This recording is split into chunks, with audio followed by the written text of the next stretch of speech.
श्री कुंज बिहारी श्री हरिदास। अधिक मास का 23वां अध्याय, दीपदान का महात्म्य एवं फल।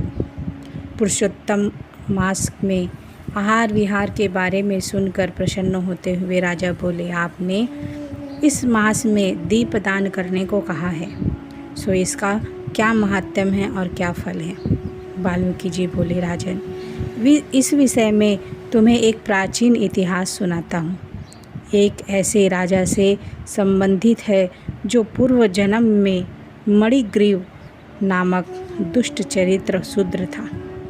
इसने किस प्रकार उग्रदेव नामक भटके हुए दुखी ब्राह्मण को सेवा की, जिसने उनके इस नागरिकीय जीवन से उद्धार के लिए पुरुषोत्तम मास में स्नान, ध्यान और दीप दान करने का बतलाया था। नित्य स्नान और दीप दान करने का बतलाया है। तुम अब उस कथा को सुनो जिसे मैं संक्षिप्त में तुमसे कहता हूँ। सौभाग्य नगर में चित्रबाहु नामक राजा महाबुद्धिमान, शूरवीर, क्षमाशील एवं धर्मों को जानने वाला और भगवान का भक्त था। वह भक्ति भाव से भगवान की कथाओं को श्रवण करता था। उसकी पतिव्रता चंद्रकला नामक स्त्री रानी अति रूपवान और भक्ति प्रिय थी। वह महाभाग्यवान भगवत भक्ति में तत्पर रहती थी। राजा भगवान श्री कृष्ण के अतिरिक्त किसी अन्य देवता को नहीं जानना था। एक दिन उसने मुनि श्रेष्ठ अगस्त जी को अपने यहाँ आता देखा तो वह दंडवत नमस्कार कर उनकी आदर भाव और भक्ति पूर्वक पूजा कर उन्हें योग्य आसन पर विराजमान किया और उनके सामने बैठकर विनय पूर्वक बोला, आज मेरा जन्म, मेरा ग्रह, मेरा यह राज्य धन्य हुआ। आज मेरा राज्य धन्य हुआ। आपके दर्शन से मैं पापों से छूट गया।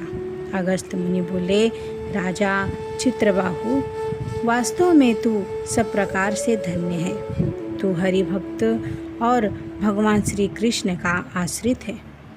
विद्वान कहते हैं कि वे ही राजा धन्य हैं जो वैष्णव जनों का आदर पूजन करता है। ऐसे ही राजा राज्य में ही रहना प्रजा को सब प्रकार से हितकर है। ऐसे राजा की प्रजा सुखी रहती है। ऐसे ही राजा का राज्य वृद्धि को प्राप्त करता है। तुम्हारे जैसे राजा के दर्शन कर मेरी दृष्टि भी सफल हुई और आपके साथ वार्तालाप से मेरी वाणी भी पवित्र हुई। इसी बीच राजा की पतिव्रता रानी ने आकर परम भक्ति पूर्वक मुनि अगस्त को प्रणाम किया। मुनि ने कहा, हे शुभे, तू सदा सौभाग्यवती हो। भक्ति पूर्वक पति की सेवा कर भगवान श्री कृष्ण की भक्ति में यत्न पूर्वक लगी रहकर अपने जीवन को सफल कर। राजा के मन में मुनि से कुछ पूछने का विचार आया तो बोला, मुनिंद्रे, यह अंकंटक राज्य और पतिव्रता स्त्री की प्राप्ति मुझे किस सुकर्मों से हुई है, आप मुझे बताएं। अगस्त जी ने उनके पूर्व जन्म का चरित्र को विचार कर कहा, राजन, तुम चमत्कार पूर्व में मणिग्रीव नामक शूद्र थे। नास्तिक, दुष्चरित्र, पर स्त्री गमन और उनको हरण करके लाने वाले बुरे विचारों से युक्त जीवन बिताते थे। यह तो आज तुम्हारी स्त्री है, सो यही पूर्व जन्म में मन, वाणी और कर्मों से तेरी सेवा में दुष्प्रभाव न रखते हुए सदा साथ रहती थी। ऐसे निंदित कर्मों के कारण तुझे बंधु बांधव से ने त्याग दिया था। राज्य ने भी तेरा धन छीनकर तुझे तिरस्कृत किया। तू अपनी स्त्री के साथ निर्जन वन में रहकर पशुओं का वध करके पेट भरता था। ऐसे ही समय बीत रहा था कि एक दिन उग्रदेव नामक ब्राह्मण उस निर्जन वन में भटक कर भूख प्यास के कारण अचेत हो गिर पड़े थे। तो उन्हें धरती पर गिरा देख अपने स्थान पर ले आया और तब तुम स्त्री पुरुष उनकी बयार करने लगे। 2 घड़ी पश्चात उस ब्राह्मण ने को चेत हुआ तो आश्चर्यचकित हो बोला, मैं यहाँ कैसे आया?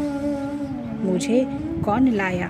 तब मणिग्रीव ने उनसे कहा, हे ब्राह्मण, पहले आप तालाब में स्नान आदि कर फलाहार और जलपान करें।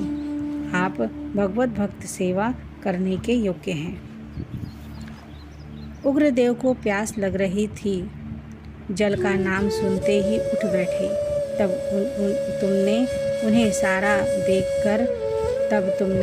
उन्हें सहारा देकर तालाब के किनारे ले जाकर उन्हें स्नान आदि कराया।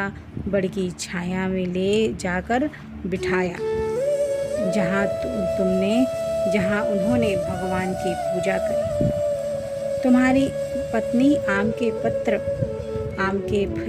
के फल कंदाती लेकर आई और सामने में रख दिए। तब तुमसे ब्राह्मण ने कहा, मैं नहीं जानता तुम कौन। ब्राह्मण अनजान का कुछ नहीं खाया करते। तब तुमने अपना परिचय दिया। ब्राह्मण ने फलाहार कर जल पिया।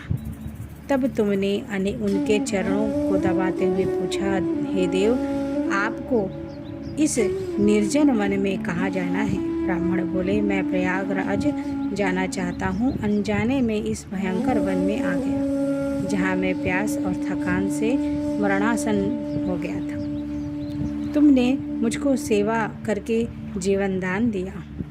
अब तुम ही बताओ, तुम्हें मैं क्या दूँ? स्त्री के सामने उग्रदेव ब्राह्मण के ऐसे मनोहर वचनों को सुनकर तुमने अपने इस जीवन से तरने के लिए कोई उपाय जानना चाहा।